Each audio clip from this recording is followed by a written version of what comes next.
surpassed $4 million, placing him among the top 5 money earners of all time.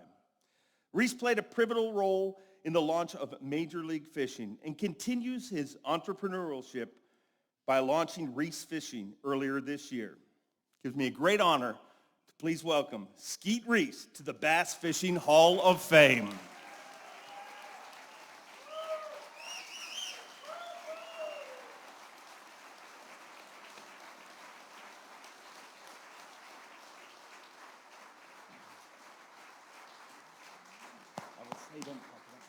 I will. I'm going to.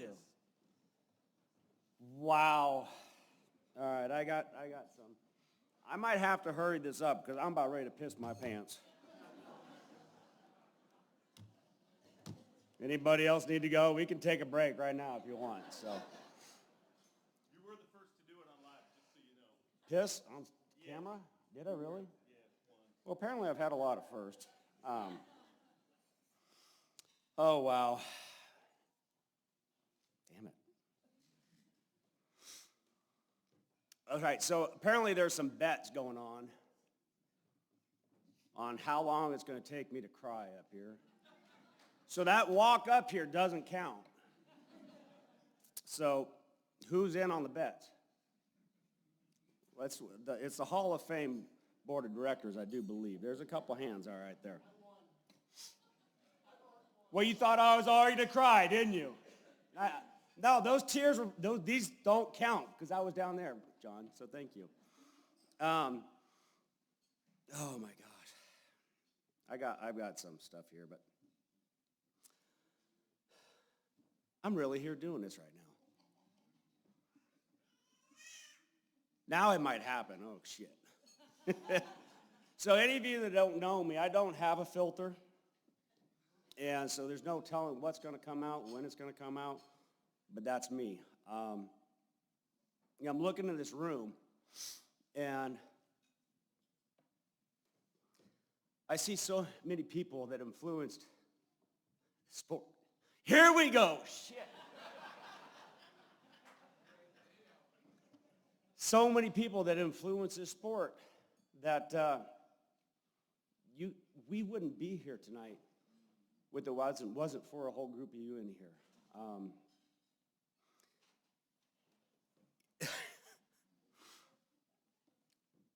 So for me to be on the stage and be recognized, it's not something I dreamt to do. Never thought it would happen to me. I was just a kid from California that loved to catch fish. And so to be up here and be doing this right now, it's really humbling. I'm grateful and thankful for the opportunity to be up here, to be part of history.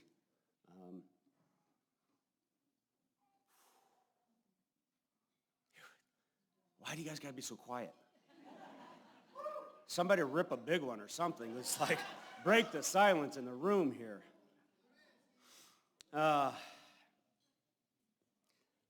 got these notes up here that I'm doing, and Mercer. So this is actually Mercer's idea. So if this screws up, it's his fault, but I appreciate it. So, but going back to who would have thought some little tow-haired kid from Northern California was going to make black and yellow popular, and be bringing a Bassmaster Classic title back to California. So, which is the only one. I guess I'm still the only one that's done that, and. So I want to thank the Bass Fishing Hall of Fame and all the people that have worked tirelessly to put on this event and give us a platform to showcase our sport and our love and our passion to the world that are coming through these doors every day. So thank you all for your hard work. So John, Barbara, you guys work your ass off. There's plenty more of you, but just thank you for doing what you guys do. I'm not one to talk about myself, so I'm not going to. My purpose up here tonight is thank the people. Oh boy, here we go again. It's like, it's building, she's gonna blow. But no, I'm here tonight to thank all the people that help in my process to get where I'm at today. There's a lot of them. Hell, I brought 43 people tonight. So friends and family. And,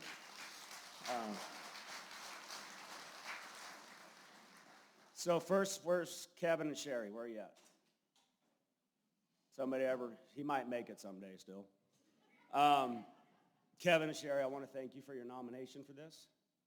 That alone is an honor, just to be nominated by the GOAT.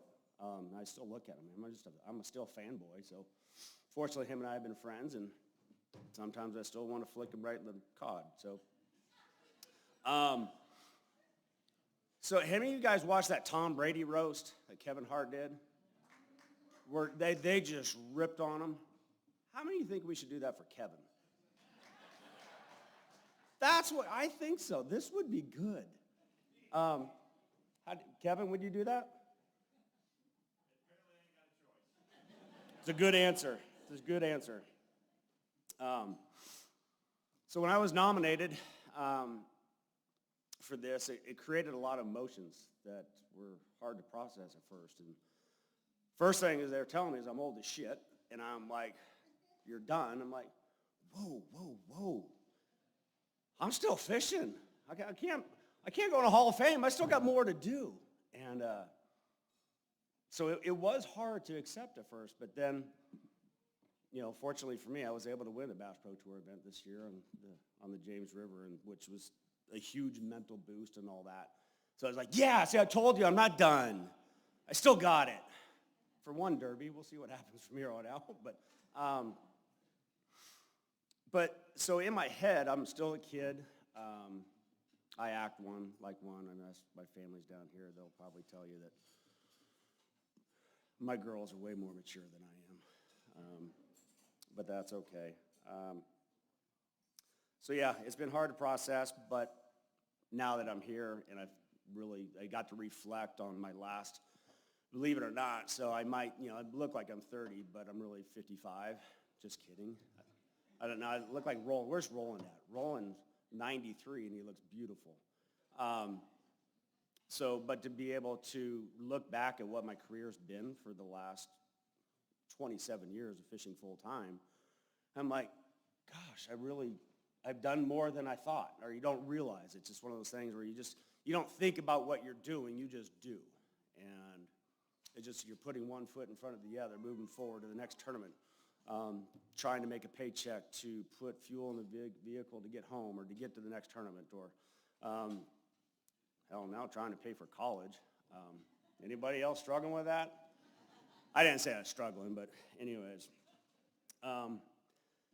So it's very humbling. I'm very grateful to be up here. I got to say, this is cool because I'm still a fan of the sport, and to be able to be part of this. And I just want to say congratulations to all the other inductees. So Alfred, where's Alfred? Oh, you're right in front of me. Thank you for paving the way. Fred Arbogast. So I'm like everybody else. There's no telling how many fish I caught on Arbogast lures when I was a kid. And then Mike McInnes, working with you for all the years that we did. Thank you for that. And then there's Z-Train. By the way, your Z down in the Hall of Fame just took up like the whole damn display. If you guys didn't see it, there's a Z in there about this big. Right in the middle. And then I got this nice little yellow corner over here. And I'm going to say, so Zona came up to me last night, and he's like, oh, don't do this. And we had a moment. And I appreciate that. I'm really trying to see if I can break them. But, all right, yes, we got it. All right, so there was 2 magazines that made a difference in my life growing up when I was a kid. One of them was Bassproshops. The other was Playboy. And so, let's be real. So Johnny, you're in here. So I got to thank Johnny for giving me a magazine when I was a kid to be able to circle the corners, or fold corners, circle lures and pages, whatever. Like, you created so many fantasies in my head for fishing. So I want to thank you that. So Because those fantasies are a whole lot different what I got with the other one. But it is what it is. And I got to say, people are like, oh, he did not go there. I did. I told you, filters are not my thing. There's a man that is, I thought I was going to keep it together on this one. So, guy in here, you just saw him, he's holding a gun. Rick Clun. You've inspired in most of this room in here, probably in some way, shape, or form.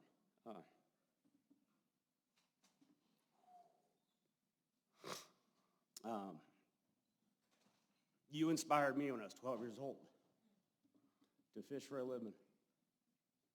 And the freaking cool thing is, you put my jacket on me tonight. So thank you.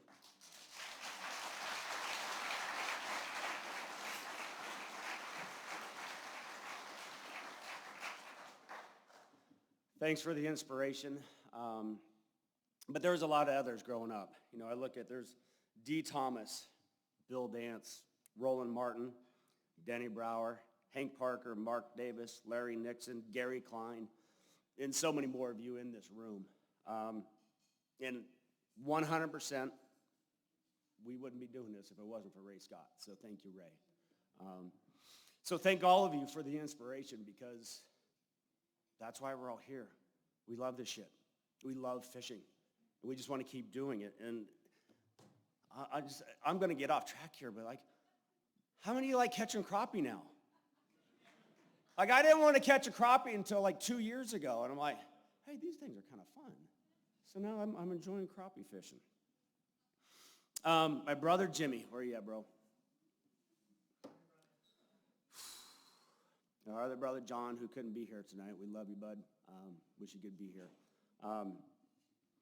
Jimmy, I always thought you were a dumbass for not chasing your potential at the PGA Tour. Apparently, I was a bad influence, not just on a lot of things, but I was a bad influence, but that, you know, I made you want to go fishing. But congratulations on your career, and I know that's a brotherly competition. Anybody ever compete against siblings? Yeah.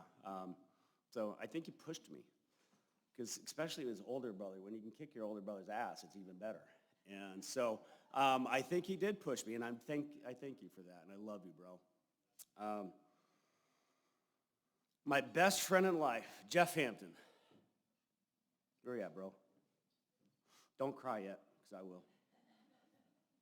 We are brothers from different mothers and father. If it wasn't for you, I probably would have finished high school. So, there's another guy named Ben O'Huney, and you guys taught me so much when I was a teenager. You inspired me, but it's these guys in here that inspired us, and that's what's cool. So we learned how to fish out of belly boats. Anybody know what a belly boat is? If you fish in the South, you sure as hell don't. Float tube, belly boats. Anyway, all right, it's an inner tube with a seat. You got flippers, waders, you kick around. That's what we did. I mean, we're like a bunch of big-ass ducks kicking around the water out there. And, but this is where we learned how to fish. This is where our competitive juices started, because we were literally trying to emulate what our heroes in front of us were doing. I wanted to be Rick Clun. Well, actually, I thought Jeff was going to be Rick Clun. And then Benno was going to be the Roland Martin, but he's a short, chubby little redhead, so he didn't match. So I don't know where I fit him, but I never thought I would be the one that would make it. I thought these guys were going to be the superstars growing up. I got to tell, so anybody got, like, how many like Vienna sausages is like your go-to food when you're eating? You know, whatever. I mean, you know, I'm a little older. I don't do that as much. So we lived on canned beans in our float tubes. Do you know how much gas you get when you eat 4 cans of beans in a day? It's a lot. If you didn't have waders on, you would go right across the lake. But instead, no, it comes right up your waders. You're like, shouldn't eat. I got to switch to ranch next time. I don't know. But there were so many great memories growing up fishing out of a float tube, and this is where the dreams were started. I fished my first tournament when I was 14 years old. That was a long time ago, 41 years ago. Redwood Empire Bass Club. And I remember there's 3 of us in a boat. I didn't catch ship that day. But the cool thing about it is one of the guys I fished with that day, his name is Dale Royal, and he's here tonight.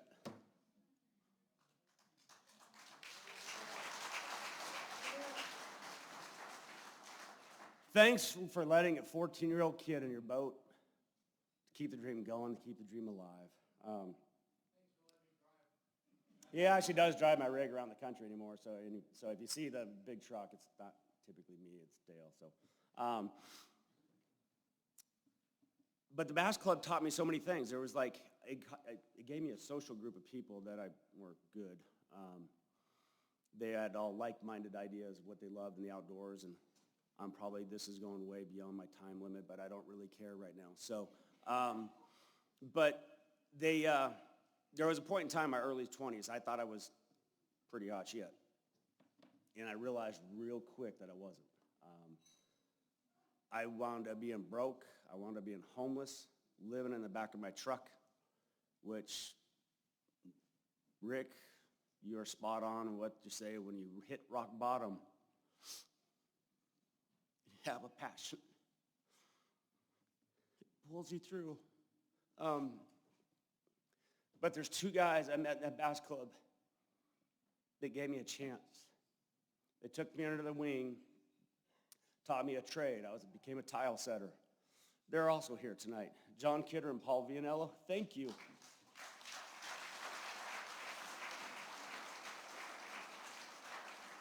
I can honestly say you guys helped get me back on track and allowed me to be where I'm at today, so thank you. I never thought it. We didn't think it was going to happen, but we're here. So I got to thank a guy named Kenny Eli. We were tiling a Subway deli. Guy came up, and we're doing his store, and he's like, hey, here you're into fishing. I said, yeah, a little bit. I'm still setting tiles, so I'm not very good. But he asked you, hey, you want to come work for me? I'm opening up a tackle store. And I said, you are a dumbass. Back then, I'm like, how are you going to compete against the big box? And he gave me an idea. Like, wow, this is a big deal. And so I went to work for Ken. And that was probably the best thing that ever happened to my fishing career, because it taught me about the business side of the fishing industry. I didn't know what the hell a skew was. Most fishermen still don't, probably, but I learned what packaging, package size, skew counts. So it taught me how to be able to talk to sponsors when I wasn't fishing tournaments. So I think that was probably one of the greatest things that happened to me. And I'm grateful for Ken and Debbie Eli giving me that opportunity, because the success I've had on the water, which I've done okay. I know $4 million sounds like a lot, but you spend that really quick. Entry fees aren't cheap anymore. But I got to thank them. Oh, boy. That yin-yang thing. If I'm yin, John Murray is my yang.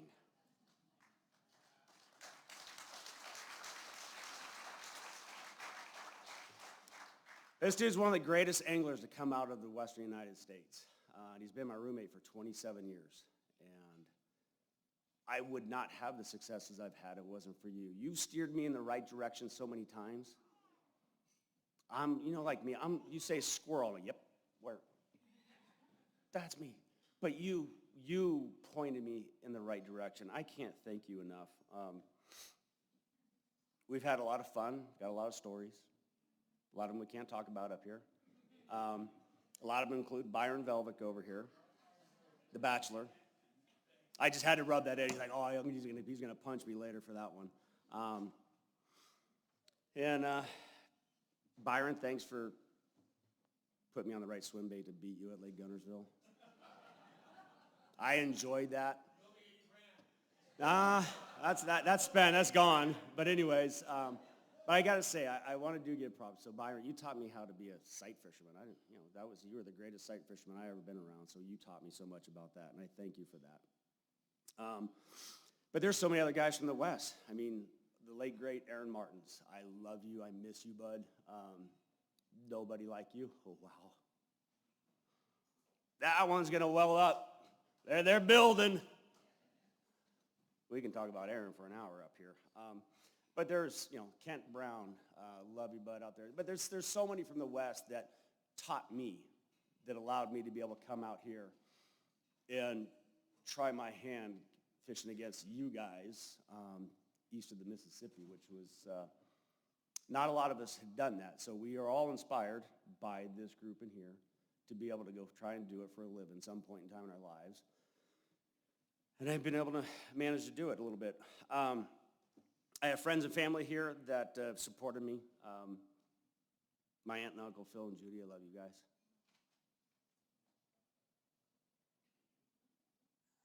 See my lips quivering? So, you guys have been awesome. Mike and Beryl Mora, Dale and Kara Stroshine, Brett and Amy McCord, Brent and Kelly Ayler, Tim and Sarah Chambers. Tim is my financial advisor. I love you wherever you're at, so if you need a good financial advisor, he does a great job. Gary and Beth Barbier, Dan and Christina Sullivan. Dano, where are you at, bro? You have been so supportive of my career and given so much to me from a media standpoint, friendship standpoint, and I thank you for that. Love you too. Love you, man. All right, so I know there's a lot of businesses that compete against each other in here, and that's just business. Hell, the elephant in the room is always, am I laughing bass? But the bottom line is, there's one common denominator that brings us all together, and that's our love for fishing. We are all here for the same reason. So don't ever lose sight of why we're here and how we got here. I got to thank Bass for giving me the platform to get my career started. I've been part of Major League Fishing for the last 11 years. We've had a blast. It's taught me so much. But I am going to say this. I do have a little bit of concern of what our sport looks like moving forward. And how do we preserve a sport that has given everybody in this room a platform to work from for 50 years? I don't ever want to lose sight of that. So let's all work together to make sure that we have angler growth, economic growth, and making sure that our sport is fun moving forward. So just don't ever lose sight of that.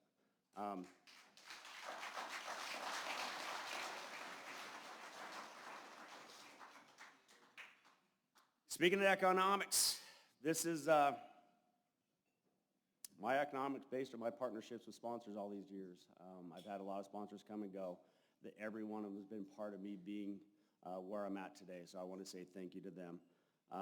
But there's one company here that has probably helped build my brand more than any other company I've worked with, and that's luckycraftlures. So I got the president from luckycraft USA, Minoru Sagawa, here. Yeah.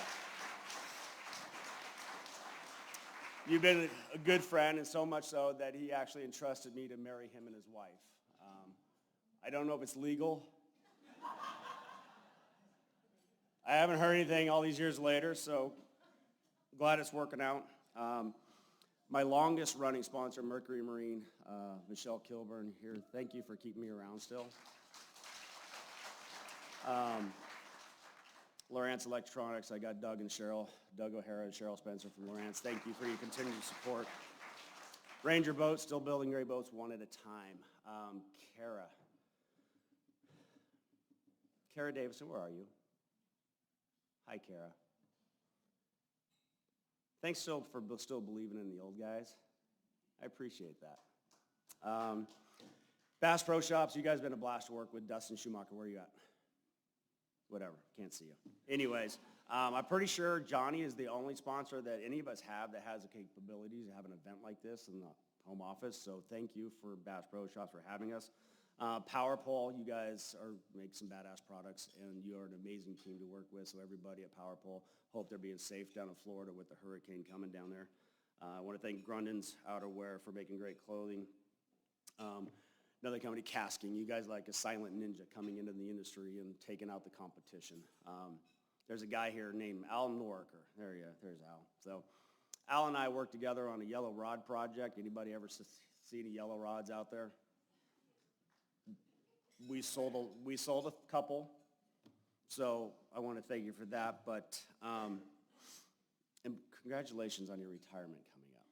I'm pissed you're retiring, but thank you for everything you've done for the sport. But you inspired me, so now I'm in the due process of launching my company, Reesefishing, and I got some really good friends here, Roy Gray, Mike Scaglione. You guys are helping me guide me through this process, so thank you for that. And Roy's actually my steelhead and halibut guide, so if you guys need any guides coming to Northern California, Roy's not a guide, but I'll take you, and you can go. Okay, now this is where it's going to be a train wreck. I got to thank my mom and dad for spawning and having me.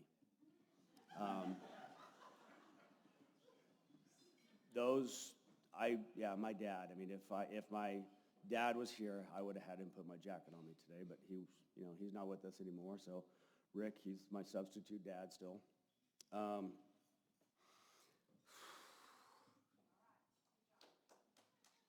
My Reese's Pieces. So our text chain with my family, Leah, Courtney, Kim, myself, it's called Reese's Pieces. Damn it.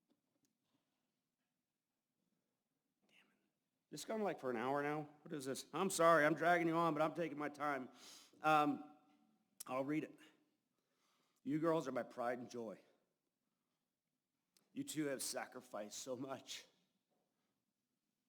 I have missed so many parts of your life, and I know that it hasn't been easy. I'm sorry for that. Just know that you two have been part of my driving force. I wanted to give you ladies a life that I didn't have growing up. Wanting you to know that you are loved and that you have self-worth.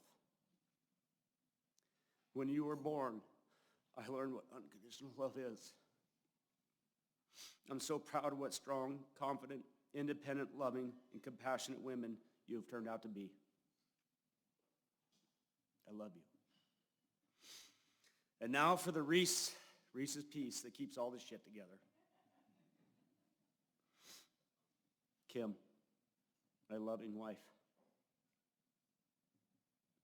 If it wasn't for you, I wouldn't be the man that I am today. There's no way I could have navigated this process on my own. I wouldn't be on the stage if it wasn't for you. You have endured the highs and the lows of life, our marriage, our sport, and you still continue to be by my side. No words can tell you how grateful and appreciative I am for what you've done. You've taught me so much about life, empathy. That plaque down there should have both of us on it because you are just as much as part of my success as me with that fishing pole. So thank you. Everybody, don't ever live with regrets. Failure is not trying. And I think I went past my time limit. Thank you.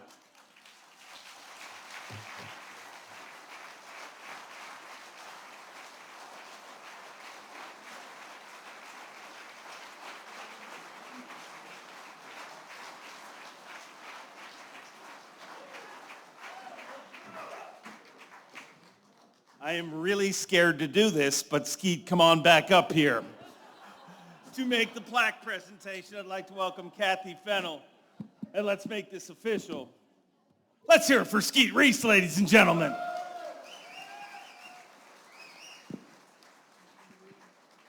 Let me wipe the tears away for the photo.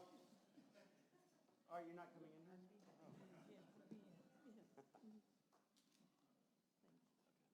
Hi, Dave. Love you, Dave. Love you too. Goodbye. Yes, you can take whatever the hell you want. You've taken a lot from us here this evening. Skeet Reese is also on the Mercer podcast this week, and I know this is going to shock the shit out of everybody. It's our longest podcast ever.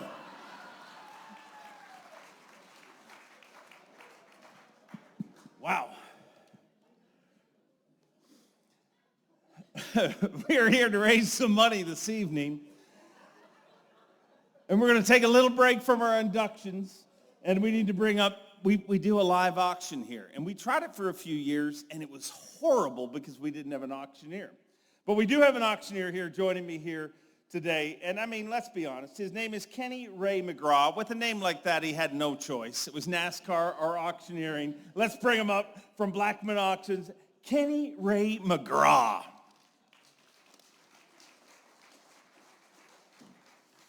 Kenny, you can do whatever the hell you want after that. I mean, take all the time in the world. But our first